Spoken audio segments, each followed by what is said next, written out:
Бул операция жеңил болбойт өзү. Баардык операция по-своему өзү оор. Ар бир операциянын өзүнүн кыйынчылыгы болот, өзүнүн сложносту болот. Операциянын жеңил деп айтыш кыйын.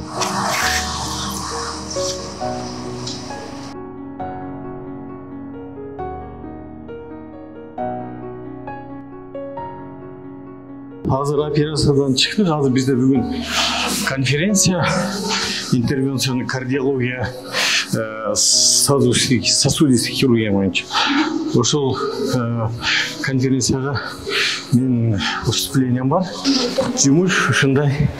Эртеден таң атканда келесиң, кечке каш караганга чейин жүрөсүң ошол жерде.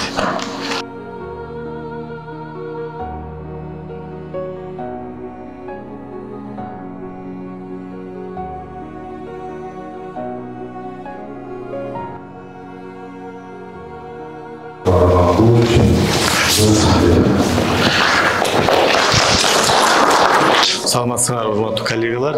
Азыркы учурда биздин областной больницада деңгээлинде кандай жардам көрсөтүлүп жатат, кандай деңгээлдеги операциялар болуп атат, ошол жөнүндө бир аз силерге айтып берсем деген ой.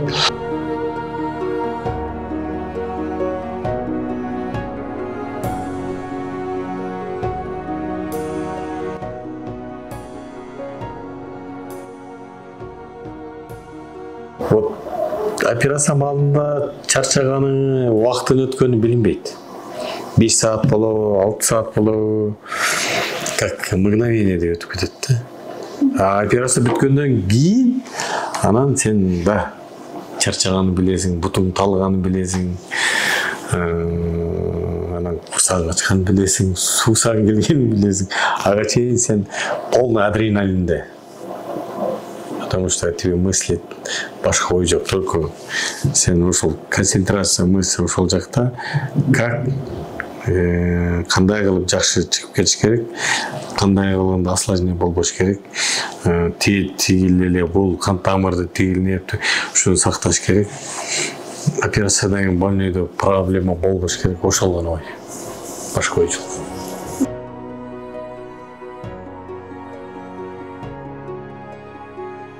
Бул оору өтө мындай, кандай десем, жаман оору.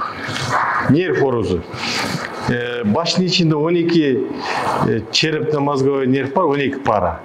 Ошонун 5-чи парасы тройничный нерв деп коет. Демек, ошондон боль пайда болот да. Оору пайда болот. Невралгия тройничного нерва деп атат. И бул оорулар аябай мындай, кандай десем, облегченный, лечение кылыш, дары жардам бербейт, обезболивающий. Единственный препарат бул ушундай методика, радиочастотная абляция, разрушение. Баягы боль берген бутакты разрушить этиш керек да, өлтүрүш керек, кыргызча айтканда. Бир күндө бизде ар кандай, бизде 40 койка деп атпайм, больной 2 операционный столубуз бар. Жок дегенде 3-4, а так болгондо 6 операцияга чейин жасалат, себеп дегенде 2 столдо параллельно иштейбиз. Балдар уже такшалып калган. Кер жардам керек болсо рядом карап көз салып жардам берген жүрөт. Бир эле невралгияны алсам, мен ушу невралгияны где-то 1,5 миңдей операция кылыпмын. Бир эле нозология. Бизде операциянын канча түрү бар? Опухоль головного мозга, опухоль спинного мозга, грыжа, там аневризма, мальформация. Түрлөрү көп да. Больница бул почти менин экинчи үйүм. Основной негизги убактым мен больницада өтөт. Эртең менен саат 7:30 келем жумушка. Жумуш саат 8:30 башталса, мен жарым саат 1 саат эрте келип, балдар келгиче мен больнойларды бир сыйра кыдырып чыгам, обход кылып.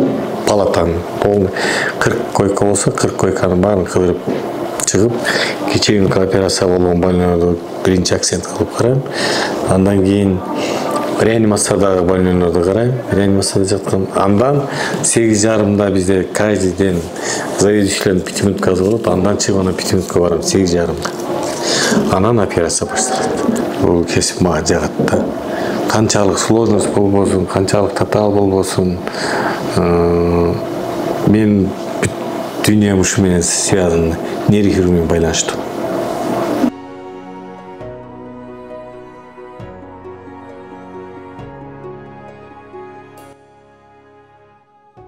Мен бир нерсени айтып берейин силерге.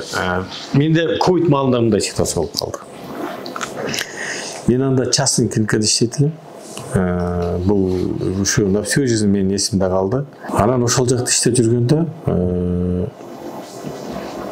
аневризма менен бир больной келип калды, жаш келин. Таластан болот.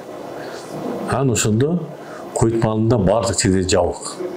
Хотя биздин договор кылып, медин өзүнүн ангиографический установка жок эле, башка бир клиника менен договор түзгөн элек, и клиника ошол күнү жабылып калды. Больной операцияга даярдалган. Каякта жасаш керек? Вопрос. Анан ошондо мен главврачка албай бери условия тап, мен бул операция кылып калсак жарылып кетсе майып болуп калышы мүмкүн. Деп анан эч айлаттыкпа табылбады, анан ошто коллегаларга чалсам, анда биз ачыкпыз, алып келе бериң дегенде. Эми көпчүлүк ишенбеши мүмкүн. Анан больнойду өзүмүн машинама жүктөп, реаниматологду алып, дагы биз келген хирург экөөбүз, баягы аял киши болгон үчүн аял кишинин жанына деп өзүм аялымды алып, Бишкектен через Триперовал, Тувашу, Алавел, Көкбелди ашып, машинама жүктөп келип, Ошко келип аневризманы операция кылып кеткем. Это болгон факт. Азыр кайра 2 күндөн ошол операция удачный болуп, кайра өзүм менен кошо алып кетип, Бишкекте апарып, больницадан жаш болуп кеткен да. Вот это интересно, что мен ушундай ситуация болду. Эми көпчүлүк ишенбеш мүмкүн, бул факт.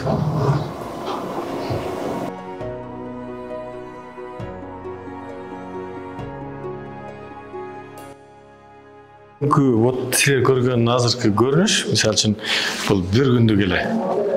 Биздин нейрохирургтар турмушунан бир көрүнүш да. Бизде күндө ушул эле кайталанат да. Күнүнө 4-5 операция, 6-7 болуп, андан сырткары экс-рейн операция болот. Алар болот. Менде азыр биздин отделениеде 10 врач бар, ошонун 9 нейрохирург, бирөөсү штатный невропатолог. Ошо бүгүнкү көргөн биздин бир күнкү турмуштан силерге мындай элес да. А так понедельниктен баштап субботага чейинки күн ушул темпте эле кайталанат да. Жок дегенде бир 3-4 операция болот. Эгерде ар ким мисалы үчүн өзүнүн ишин сүйүш керек да. Сен багы өзүң кылган ишти результатын көрсөткөндөн кийин больнойдун багы сени күлүп жайнап тозуп алса, сен чарчаганыңда эле эсиңе чыгып кетет. Вот это эс мындай рахат да. Сен бирөөгө жардам кылсаң, сен кылган ишиңе бирөө пайда көрүп, ошондон жакшы жардам алса, рахматын айтса, күлүп тозуп алса, палатагы хирург үчүн ушул эң чоң рахат.